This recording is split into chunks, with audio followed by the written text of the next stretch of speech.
On August 28, 1963, in front of a crowd of nearly 250,000 people, Martin Luther King Jr. delivered a speech as a call for racial justice and equality. And everyone remembers these famous words in this speech. I have a dream.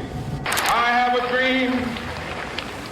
I have a dream that one day. In fact, the night before when they were drafting out the speech, one of MLK's advisors told him specifically, don't use these particular words because they are too cliched and he's already used them very often. So the story goes that on the main day, King went onto the stage and started delivering his then to be 17-minute speech. He started slowly and stuck close to his prepared notes. And one of the leaders of the student wing, his name was John Lewis, said that I thought it was a good speech, but it was not nearly as powerful as many I had heard him make. As he moved towards his final words, it seemed that he too could sense that he was falling short. He hadn't locked into that power he so often found. But around the 11-minute mark, something amazing happened. One of the people in the audience, a singer called Mahalia Jackson, shouted, "Tell him about the dream, Martin." And that's when the shit hit the floor. I have a dream. My 4 little children will one day live in a nation where they will not be judged by the color of their skin, but by the content of their character. I have a dream today. And that's what makes me want to study this speech over and over again. Despite studying so many famous speeches, this one is arguably the most spoken about, and the most famous part about the speech was improvised. Not only was history's most arguably famous speech written just the night before, but the most important parts were not even supposed to be there. And to put this into our context, a lot of us tend to struggle with impromptu speaking, when we are made to speak without preparation, made to speak on topics we're not familiar with, made to speak in front of people that we might find intimidating. All of it can make us feel like we're blanking out because we're not able to organize our thoughts and speak in a flow. And that is why MLK, because of his speech, is the perfect person to teach us the power of spontaneity. It's not about preparation. It's in fact about something so much more that makes your words remembered decades later. And it made me think that if someone can deliver a speech that is so iconic on an improvised level, why do so many of us struggle in much lower pressured environments to speak on the spot? So in this video, we're going to understand a 3-step approach towards impromptu speaking that is inspired from the I Have a Dream speech. Will this allow us to deliver speeches like I Have a Dream? Probably not. But it will allow us to organize our thinking so that we can speak on the spot without blanking out. By the way, if you're new here, my name is Radeep from Frantically Speaking. We release communications content like this all the time. So if you want to take your communication skills to the next level, hit subscribe. And if you want to really go to the next level, you can book a free consultation call with us to see if we can help you out. To explain the first point, it's important to understand that yes, although the I Have a Dream bit in the speech was improvised, it's not like he had never said these words before. In fact, one of the reasons why he was advised to not put these words in the speech is because he had used it too often already. So he already had a lot of context and knowledge built up around the things that he was saying. He was also a profound speaker even before the speech. Of course, none of them reached the level of fame that the I Have a Dream speech reached, but it's the build-up and the preparation that took place way before the actual impromptu speech that allowed him to scale that moment up when the opportunity came. And that's where one of the most underrated aspects about impromptu speaking comes in, that when you know your stuff really well and really well, that's when we can speak impromptu without much of a problem. Now, what does really well mean? It means that our mind has a way to think clearly when it's in a stress-free environment. That's why taking a nice long walk in the woods helps us get more creative ideas because our mind is not stressed. But if you put ourselves in a meeting room and 3 people are cross-questioning us, that's when the mind finds it hard to think. And when the mind finds it hard to think, it's going to also find it hard to think creatively and hence think of new ideas. But if the mind can grab onto something that is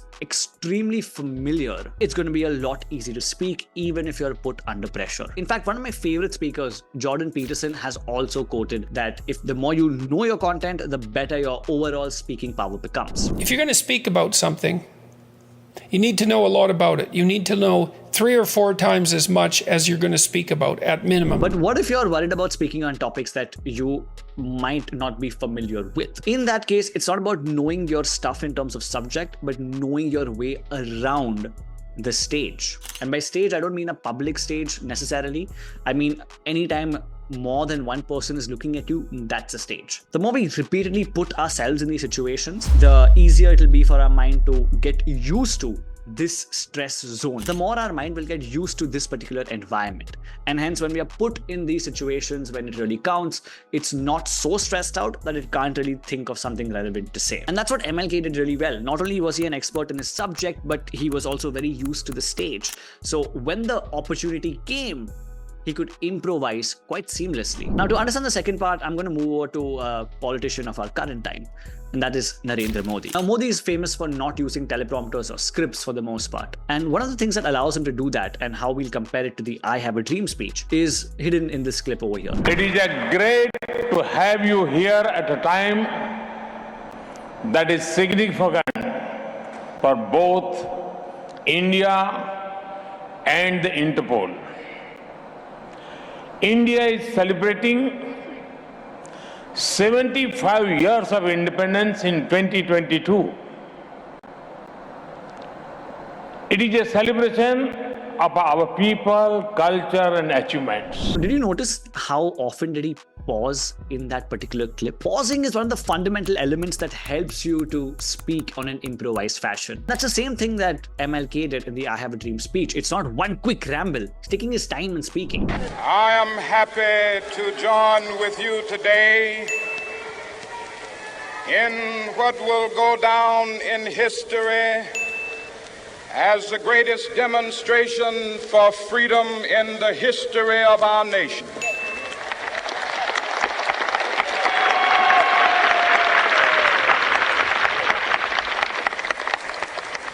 Five score years ago, a great American in whose symbolic shadow we stand today signed the Emancipation Proclamation. And the reason why pausing works is because when our mouth is speaking and our mind is going along with our mouth, if our mind stops to think of what to say, but the mouth keeps moving ahead, it'll say things that does not require the mind. And that's why we blank out. But when we pause, we're able to move with the mind and mouth. A good way to practice pausing is to practice in environments you're comfortable with. So for example, if you're talking to your friends or family, someone who won't judge your communication style, try to be conscious of your speaking rate. And if you're going too fast and using a lot of fillers while talking, try to pay attention to that and consciously tell yourself that when I'm about to speak, I'm going to first pause and then speak. If I'm asked a question, I'm not going to respond immediately, but I'll pause and then respond.